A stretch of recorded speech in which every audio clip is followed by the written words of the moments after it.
വെള്ളിയാഴ്ച ഞാൻ ചെറിയൊരു യാത്രയ്ക്ക് ഞാൻ പ്ലാൻ ചെയ്തിരുന്നു. എന്തോ വെള്ളിയാഴ്ച തന്നെ മുടക്കം കിട്ടി നമുക്ക് സ്കൂളിനൊക്കെ. അതിൻ്റെ പേരിൽ വെള്ളിയാഴ്ച യാത്രയ്ക്ക് തിരിച്ചപ്പോഴാണ് തലേ ദിവസം പി ജയചന്ദ്രൻ ഗായകൻ മരിച്ച കാര്യം അറിഞ്ഞിരുന്നു.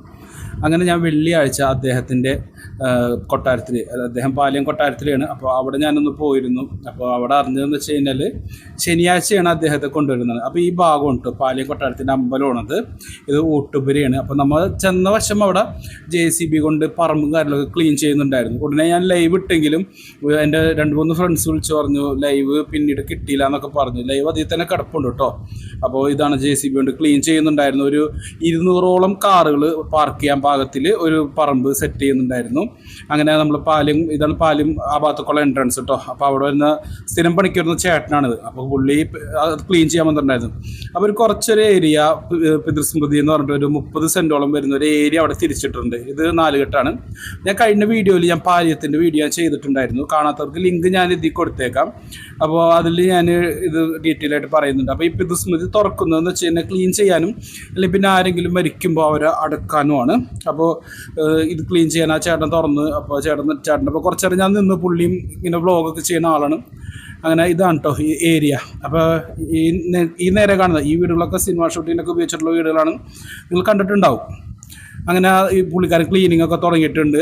പുള്ളി അകം ക്ലീൻ ചെയ്യുന്നത് വെച്ച് കഴിഞ്ഞാൽ ദഹിപ്പിക്കുന്ന ഭാഗം കംപ്ലീറ്റ് ക്ലീൻ ചെയ്യണം, അതിൻ്റെ ചുറ്റോട്ടും കാര്യങ്ങളൊക്കെ ക്ലീൻ ചെയ്യണം എന്നാണ് പുള്ളി പറയുന്നുണ്ടായത്. കാരണം ഗേറ്റ് തുറന്ന് കയറി ചെല്ലുമ്പോൾ ഫസ്റ്റ് കാണുന്ന സ്ഥലത്താണ് ഇവർ ദഹിപ്പിച്ച് കഴിഞ്ഞിട്ട് തെക്ക് ഭാഗത്ത്, ഈ 4 കെട്ടിൻ്റെ തെക്ക് ഭാഗമായിട്ട് വരും. ഇതാണ് 4 കെട്ട്. ഇതിൻ്റെ തെക്ക് ഭാഗത്താണ് ഈ സംഭവങ്ങളൊക്കെ നടക്കുന്നത്. അപ്പോൾ ഞാൻ വൈകുന്നേരം ഇപ്പോൾ ഇതിന് റിപ്പോർട്ടർ ചാനലിലെ ആൾക്കാരൊക്കെ വന്നിരുന്നു. അപ്പോൾ ഇത് ഈ ഭാഗത്ത്, ഈ നടപ്പാത് ചെല്ലുന്ന ഭാഗത്ത് ആണിത് ദഹിപ്പിക്കുക. അതിനുശേഷം വലതുവശത്ത്, ഇതിൻ്റെ പടിഞ്ഞാറേ വശത്തായിട്ട് ഒരു പ്ലാവുണ്ട്. ആ പ്ലാവിൻ്റെ ചോട്ടിൽ ആ കുടമുണ്ടല്ലോ അത് കുഴിച്ചിടും, കുറച്ച് നാൾ കുഴിച്ചിടും. അപ്പോൾ നിമജ്ജനത്തിലുള്ള അസ്ഥിയും കാര്യങ്ങളൊക്കെ, നിമജ്ജനം ചെയ്യാനുള്ള അസ്ഥി കാര്യങ്ങളൊക്കെ എടുത്തിട്ട് ബാക്കി വരുന്നത് അതിൽ കുഴിച്ചിടും എന്നാണ് പറഞ്ഞത്.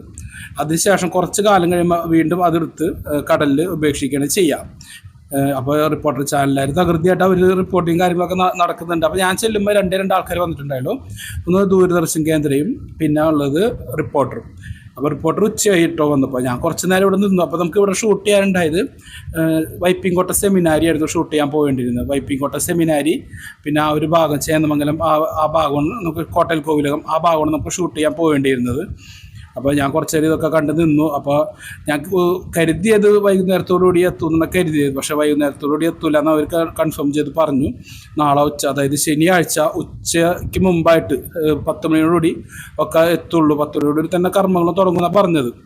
അപ്പോൾ ഇവിടെ പിന്നെ അധികം തിരക്കുണ്ടാവാനായിട്ട് വെച്ചാൽ ബന്ധുക്കളുടെ തിരക്കും, പിന്നെ ഇവിടെ വരാത്ത, തൃശ്ശൂർ പോകുന്നത് എത്താത്ത സിനിമാക്കാരും മാത്രമേ ഇവിടെ വരാൻ ചാൻസ് ഉള്ളൂ. അപ്പോൾ നമ്മൾ നേരത്തെ കണ്ട 4 കെട്ടിൽ, ഈ 4 കെട്ടിൻ്റെ ഉള്ളിലാണ് കേട്ടോ കർമ്മങ്ങൾ നടക്കുക. അപ്പോൾ ഇതിൽ കാണാത്തവർക്ക് ലക്ഷ്മി നായരില്ലേ, നമ്മുടെ ഫുഡൊക്കെ വ്ളോഗ് ചെയ്തിട്ടുണ്ട്, ലക്ഷ്മി നായരുടെ വീഡിയോയിൽ ഇതിൻ്റെ അകത്തളം കാണിക്കുന്നുണ്ട്. അപ്പോൾ ആ അകത്തളത്തിൽ ഒരു പ്രത്യേക ഒരു ഏരിയ ഉണ്ട്. 4 എന്നൊക്കെ പറയില്ലേ, അവിടെ ഒരു തറയിട്ട്, ഈ തറയിലാണ് ഇവർ ബോഡി കുളിപ്പിച്ച് ഇതിനായിട്ട് റെഡിയാക്കുക. ഒരു ചെറിയൊരു പന്തൽ കെട്ടിയിട്ട്, അപ്പോൾ അകത്ത് കുളിപ്പിച്ചാലും വെള്ളം പോകാനുള്ള ഓവിച്ചാലും കാര്യങ്ങളൊക്കെ ഇവിടെയാണ് കേട്ടോ. ഇതിൻ്റെ ഉള്ളിൽ 4 കെട്ടിൻ്റെ ഉള്ളിൽ അങ്ങനെ ഒരു ഏരിയ ഉണ്ട്. അപ്പോൾ ഇവിടെയാണ് കേട്ടോ നന്ദനം സിനിമയൊക്കെ ഷൂട്ട് ചെയ്തത്. ഇവിടെയാണ് മറ്റേ ഇന്നസെൻ്റ് കയറി പോകുന്ന സീനൊക്കെ ഈ കാണുന്ന എൻട്രൻസ് ആണ് കേട്ടോ. അപ്പോൾ ഇതിൻ്റെ ഉള്ളിൽ ബോഡി കുളിപ്പിച്ചാലും വെള്ളമൊക്കെ കറക്റ്റായിട്ട് പുറത്തേക്ക് കൽപ്പാത്തി വഴി അങ്ങോട്ട് പൊക്കോളും. കല്ലുകൊണ്ട് ചെറിയൊരു ഹോളും കാര്യങ്ങളൊക്കെ പാത്തിയുണ്ട്. അങ്ങനെ ബാക്കി ചടങ്ങുകളൊക്കെ അവിടെ നടക്കുമെന്നാണ് അറിയാൻ സാധിച്ചത്. അതിനുശേഷം നേരെ, അതായത് വേറെ ഒന്നിനും ഇനി പുറത്തേക്ക് പോവില്ല ഇവർ, ഇവിടെ തന്നെയാണ് എല്ലാ കാര്യങ്ങളും. ഈ വീട്ടിൽ നേരെ പോവുക. ആ പിതൃസ്മൃതി എന്ന് പറഞ്ഞാൽ ഞാൻ നേരത്തെ കാണിച്ചില്ലേ, ഗേറ്റ് കാണിച്ചില്ലേ, ആ ഭാഗത്തേക്ക് പോവുക. ഇത് മുൻപേ ഉള്ള ക്ലിപ്പിങ്സിൻ്റെ ഭാഗമാണ്. കാരണം ഇപ്പോൾ അധികം ആൾക്കാരൊന്നും ഞാൻ ചെല്ലുമ്പോൾ വന്നിട്ടുണ്ടായിരുന്നില്ല. ഇവർ ബന്ധുക്കളൊക്കെ പിറ്റേ ദിവസം എത്തുള്ളൂ എന്നാണ് നമുക്ക് അറിയാൻ സാധിച്ചത്. അപ്പോൾ ഇവിടെ ആര് മരിച്ചാലും കൊണ്ടുവരാൻ പറ്റുന്നതാണെങ്കിൽ ഇവർ ഇവിടെ കൊണ്ടുവന്നിട്ടാണ് കർമ്മങ്ങളും കാര്യങ്ങളൊക്കെ നടത്തുക. ഇപ്പോൾ വിദേശത്ത് യൂറോപ്പിലൊന്നും മരിക്കുന്നവരെ കാര്യമല്ല, നമ്മുടെ നാട്ടിൽ തന്നെ മരിക്കുന്നവർ പാലിയം തറവാട്ടോ ആൾക്കാരെ കംപ്ലീറ്റ് ഇവരിവിടെ കൊണ്ടുവരും കേട്ടോ. ഒരുപാട് പേര് വരാൻ ചാൻസ് ഉണ്ട്. അപ്പോൾ ഈ ഒരു തറവാട്ടിലെ പി സുഭദ്ര കുഞ്ഞമ്മ എന്നാണ് ജയചന്ദ്രൻ്റെ അമ്മയുടെ പേര്. അപ്പോൾ ഞാൻ പല വീഡിയോസിലും കണ്ടു അവർ പറയുന്നത് വെച്ച് കഴിഞ്ഞാൽ അവകാശം വാങ്ങിപ്പോയി, അങ്ങനെയൊന്നും അല്ല കേട്ടോ. കാരണം ഇവർക്ക് കറക്റ്റായിട്ടുള്ള ചിട്ടകളൊക്കെ ഉള്ള തറവാട്ടുകാരുടെ പാലിയക്കാർ കൊച്ചിയിൽ പാലിയം എന്നാണ് ഇവിടുത്തെ പറച്ചിലാണ്. അതായത് കൊച്ചി രാജ്യത്തോളം വിസ്തൃതിയും സ്വത്തും എല്ലാം പാലിയത്തെ ആൾക്കാർക്കുണ്ടായിരുന്നു. അപ്പോൾ ചില ഓൺലൈൻ മീഡിയകളൊക്കെ പറയാനായിട്ടാ തോന്നും ഇവർ എന്താ പറയുക ഒഴിവാക്കി അങ്ങനത്തെ രീതിയിലൊക്കെ സംസാരിക്കുന്നത്. വ്യൂസ് കിട്ടാനായാലും ഒരിക്കലും അങ്ങനെയൊന്നും പറയരുത്. കാരണം നമുക്കൊക്കെ അറിയാവുന്ന, ഈ ഭാഗത്തുള്ളവർക്കൊക്കെ അറിയാവുന്ന കൊടുങ്ങല്ലൂർ തൊട്ടടുത്തുള്ള പ്രദേശം എന്ന് വെച്ചാൽ നമുക്ക് നോർത്ത് പുറവൂർ എന്ന് പറഞ്ഞാൽ നമുക്ക് അകലെയുള്ള പ്രദേശമൊന്നുമല്ല. അങ്ങനെ എന്തായാലും ചടങ്ങിന് കാണാനായിട്ട് ശനിയാഴ്ച പോകുന്നുണ്ട്. അപ്പോൾ വീഡിയോ കൊണ്ട് എല്ലാവർക്കും നന്ദി.